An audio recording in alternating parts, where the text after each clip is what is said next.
बोलना ही सीखा था जब अल्फाज तो पता थे पर मायने यहाँ सीखे, तरीके तो पता थे लेकिन कायदे यहाँ सीखे।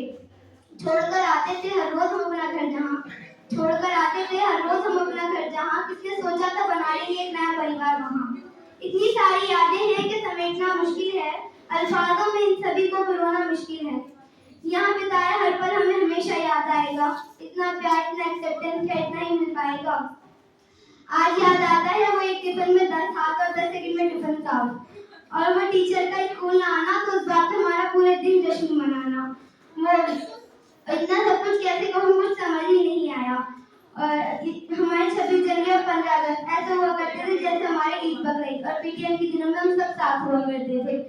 अब आता है एग्जाम्स का मौसम, अगले दिन एग्जाम है और आज सिलेबस डिस्कस हो रहा है। रात का 1 बज गया, 2:30 बज गया, कोई भी नहीं सो रहा है।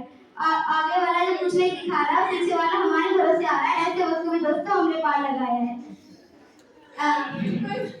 अब इतना स्कूल के लिए इतना सब कुछ कैसे कहूँ कुछ समझ नहीं आया। अगले दिन और कुछ दिन तो हमारे टीचर्स का ना होना भी हमें बहुत, हमारा ना होना भी टीचर्स को बहुत सताएगा। शुक्रिया।